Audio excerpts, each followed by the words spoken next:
मेरे देश की बहुत बड़ी जीत हुई है। मेरे देश की अखंडता की, मेरे देश की एकजुटता की, मेरे देश की एकता की जीत हुई है।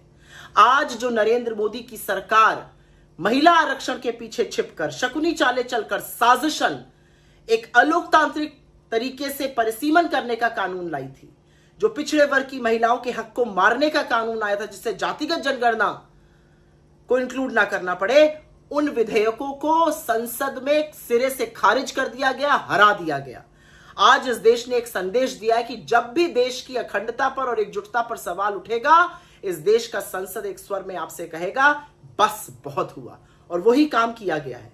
नरेंद्र मोदी जी, आपने सबसे नापाक हरकत करी जब आप महिला आरक्षण के पीछे छिपकर अपने विभाजनकारी मंसूबे को आगे बढ़ाने लगे। आप परिसीमन की चालें चलने लगे। इसलिए कुछ चीजें समझना जरूरी है। महिला आरक्षण का बिल 30 महीने पहले सितंबर 2023 में पास हो चुका था। उस पर मोदी जी ने शर्तें लागू करी थी कि पहले सेंसस होगा, फिर डिलिमिटेशन होगा, फिर महिला आरक्षण होगा। इसका हमने विरोध किया था और कहा था तुरंत महिला आरक्षण लाइए। अगर आप तब लाए होते तो 2024 की लोकसभा में और उसके बाद जितने भी राज्यों में चुनाव हुए, महिलाओं को आरक्षण मिलता, लेकिन आपने ऐसा नहीं किया। आपने 30 महीने तक कुछ नहीं किया और एकदम से आपके मन में एकाएक महिलाओं के प्रति प्रेम जागा और आप महिला आरक्षण को परिसीमन से जोड़कर लेकर आ गए। असलियत तो यह है कि उस महिला आरक्षण की अधिसूचना भी आपने कल जारी करी है। भाई वो बिल तो है ही। अगर आप सीरियस हैं, और राहुल गांधी जी तो खुल के कहा, अगर आप सीरियस हैं तो आप 543 सीट पर कल ले आइए विधेयक, और 100% ऑपोजिशन आपका साथ देगा, आपका समर्थन देगा। हम महिलाओं के लिए तुरंत रिजर्वेशन लागू करेंगे। वो बिल तो है ही, वो थोड़ी खारिज हुआ है। लाइए 543 में महिला आरक्षण, लेकिन आप वो नहीं कीजिएगा क्योंकि आपकी मंशा कभी महिला आरक्षण की थी नहीं।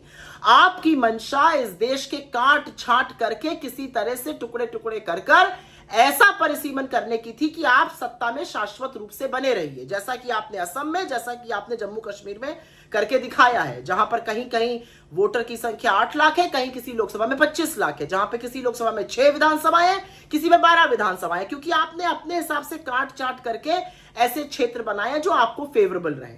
और वही काम आप नेशनल लेवल पर परिसीमन पर करना चाह रहे थे, लेकिन इस देश की संसद ने इस देश में उस पर लगाम लगा दी, उस पर नकेल कस दी, उसको रोक दिया, और इसके लिए पूरा देश बधाई का पात्र है।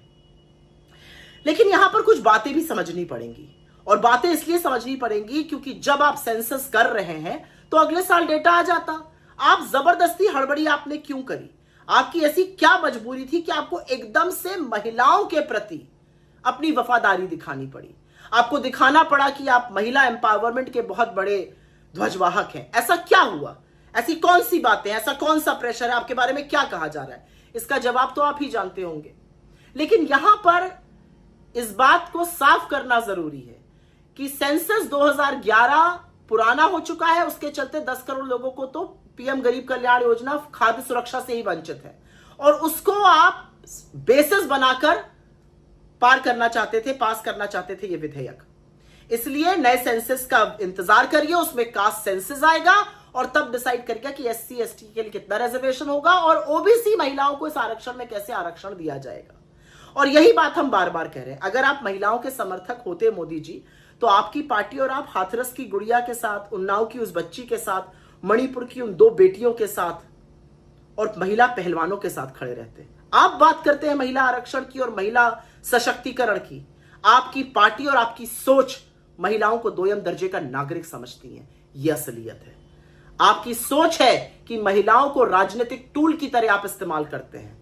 आपने महिलाओं का और महिला आरक्षण का मजाक बना के रख दिया है, उसको एक राजनीतिक टूल के रूप में इस्तेमाल कर। मैं तो फिर से कहूंगा, आइए करते हैं ना महिला आरक्षण, और ले आइए 543 पर।